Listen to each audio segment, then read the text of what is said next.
Scenes and Adventures in the Semi-Alpine region of the Ozark Mountains of Missouri and Arkansas, 1853, by Henry Rowe, Schoolcraft. Chapter 6, Part 1, Number 14. November 27th. Action is the price of safety in the woods. Neither dreams nor poetic visions kept us on our pallets a moment longer than it was light enough to see the gray tints of morning.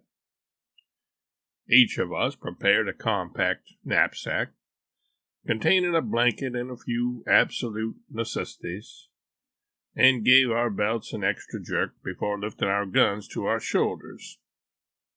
Then, secretly wishing our friend Butcher a good time in the canebrake, we set out with a light pace towards the south.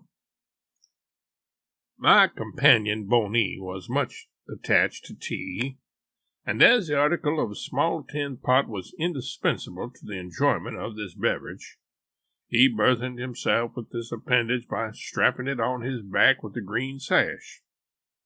This was not a very military sort of accoutrement, but as he did not pride himself in that way, and had not, in fact, the least notion of the ridiculous figure he cut with it, I was alone in my unexpressed sense of the Fridayish-ness of his looks on the march, day by day, across the prairies and through the woods, with this not very glittering culinary appendage dangling at his back. Hope gave animation to our steps. We struck out from the valley southerly, which brought us to an elevated open tract, partially wooded, in which the walking was good. After traveling about 6 miles, we heard the report of a gun on our left. Supposing it to proceed from some white hunter, we tried to get into communication with him and hallooed stoutly. This was answered. I withdrew the ball from my gun and fired. We then followed the course of the shot and halloo, but although a whoop was once heard, which seemed from its intonation to be Indian, we were unsuccessful in gaining an interview, and after losing a good deal of time in the effort, were obliged to give it up and proceed. We had now lost some hours. Much of our way lay through open oak forests, with a thick bed of fallen leaves, and we several times searched under these for sweet acorns, but we uniformly found that the wild turkeys had been too quick for us. Every sweet acorn had been scratched up and eaten, and none remained but such as were bitter and distasteful. On descending an eminence, we found the sassafras plentifully, and breaking off branches of it chewed them, which took away the astringent and bad taste of the acorns. As night approached, we searched in vain for water on the elevated grounds, and were compelled to seek the river valley, where we encamped in an old Indian wigwam of bark, and found the night chilly and cold. We turned restlessly on our pallets, waiting for day. November 28th. Daylight was most welcome. I built a fire against the stump of a dead tree, which had been broken off by lightning at a height of some 30 or 40 feet from the ground. We here boiled our tea and accurately divided about half an ounce of dried meat, being the last morsel we had. While thus engaged, a red-headed woodpecker lit on the tree some 15 or 20 feet above our heads and began pecking. The visit was a most untimely one for the bird. In a few more moments he lay dead at the foot of the tree, and being plucked, roasted, and divided, furnished out our repast. We then gave the straps of our accoutrements a tight jerk, by way of preventing a flaccid stomach, an Indian habit, and set forward with renewed strength and hope. We traveled this day over a rolling country, hill and dale, with little to relieve the eye or demand observation, and laid down at night fatigued, in the edge of a canebrake. November 29th. A dense fog, which overhung the whole valley, prevented our quitting camp at a very early hour. When it arose, and the atmosphere became sufficiently clear to discern our way, we ascended the hills to our left and took a west-southwest course. Nothing can exceed the roughness and sterility of the country we have today traversed, and the endless succession of steep declivities and broken rocky precipices surmounted. Our line of march, as soon as we left the low grounds of the river valley, led over moderately elevated ridges of oak openings. We came at length to some hickory trees. Beneath one of them, the nuts laid in quantities on the ground. We sat down and diligently commenced cracking them, but this was soon determined to be too slow a process to satisfy hungry men, and gathering a quantity for our night's encampment, we pushed forward diligently. Tramp, tramp, tramp, we walked resolutely on in a straight line over hill and dale. Trees, rocks, prairie grass, the jumping squirrel, the whirring quail. We gave them a glance and passed on. We finally saw the sun set.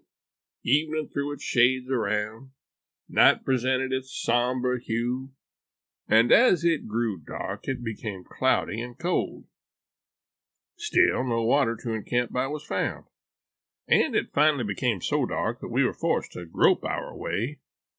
By groping in the darkness, we at length stood on the brink of a precipice, and could distinctly hear the gurgling sound of running water in the gulf below. It was a pleasing sound, for we had not tasted a drop since early dawn.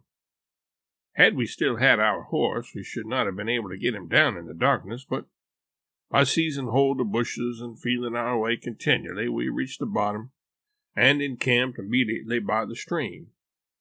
It was a small run of pure mountain water. Soon a fire arose on its banks. We cracked a few of the nuts. We drank our accustomed tin cup of tea. We wrapped ourselves in our blankets upon its immediate margin and knew no more till early daylight, when a cold air had quite chilled us.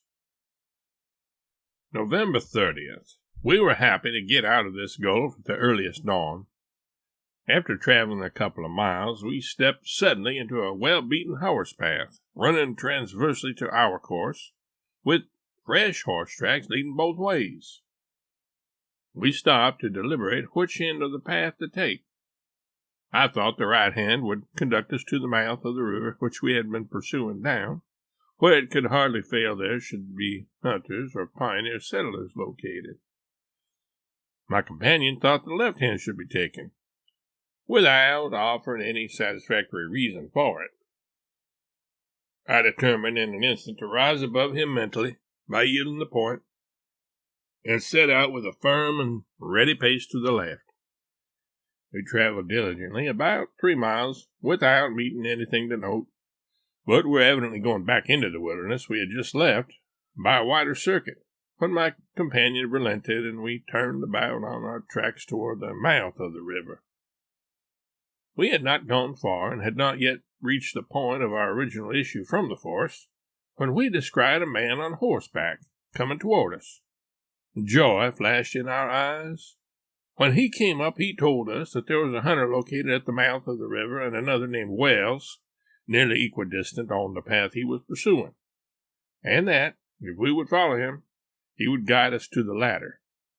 This we immediately determined to do, and after traveling about 7 miles, came in sight of the cabin.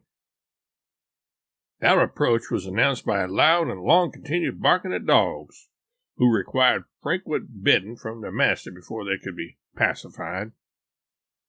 The first object worthy of remark that presented itself on our emerging from the forest was a number of deer, bear, and other skins fastened to a kind of rude frame supported by poles, which occupied the area about the house. These trophies of skill in the chase were regarded with great complacency by our conductor as he pointed them out, and he remarked that Wells was a great hunter and a four-handed man. There were a number of acres of ground from which he had gathered a crop of corn. The house was a substantial, new-built log tenement of 1 room. The family consisted of the hunter and his wife and 4 or 5 children, 2 of whom were men grown, and the youngest a boy of about 16. All, males and females, were dressed in leather prepared from deer skins. The host himself was a middle-sized, light-limbed, sharp-faced man. Around the walls of the room hung horns of the deer and buffalo, with a rifle, shot pouches, leather coats, dried meats, and other articles, giving unmistakable signs of the vocation of our host. The furniture was of his own fabrication.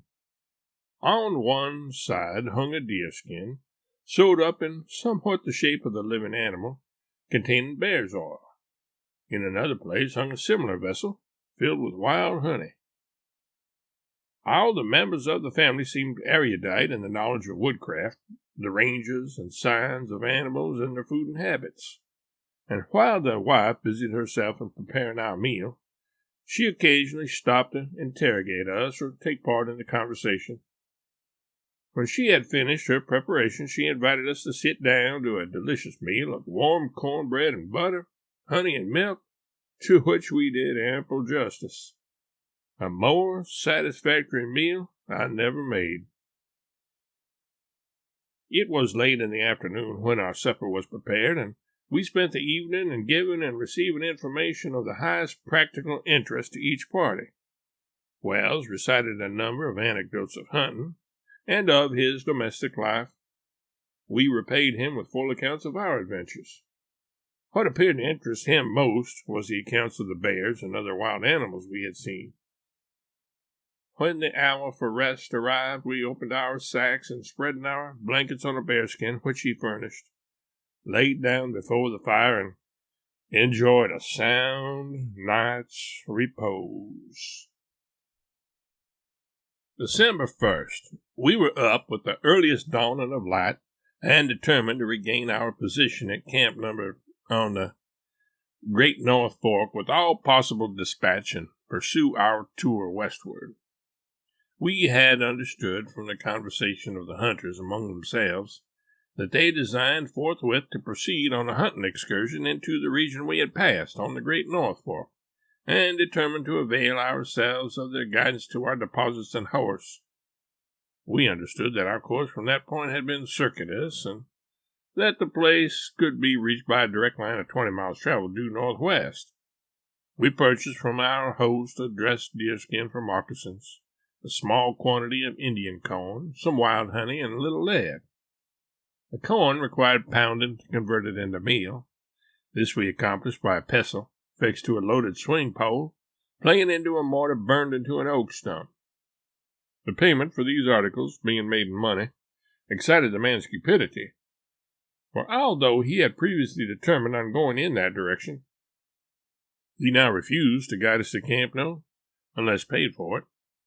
This was also assented to, with the agreement to furnish us with the carcass of a deer. By 11 o'clock a.m., all was ready, and shouldering our knapsacks and guns, we set forward, accompanied by our host, his 3 sons, and a neighbor, making our party to consist of 7 men, all mounted on horses but ourselves, and followed by a pack of hungry, yelping dogs. Our course was due northwest. As we were heavily laden and sore-footed, our shoes being literally worn from our feet by the stony tracks we had passed over, the cavalcade were occasionally obliged to halt till we came up. This proved such a cause of delay to them that they finally agreed to let us ride and walk alternately with the young men. In this way we passed over an undulating tract, not heavily timbered, until about 10 o'clock at night, when we reached our abandoned camp, where we found our baggage safe. A couple of the men had been detached from the party early in the morning to hunt the stipulated deer, but they did not succeed in finding any, and came in long before us with a pair of turkeys. One of these we dispatched for supper, and then all betook themselves to repose.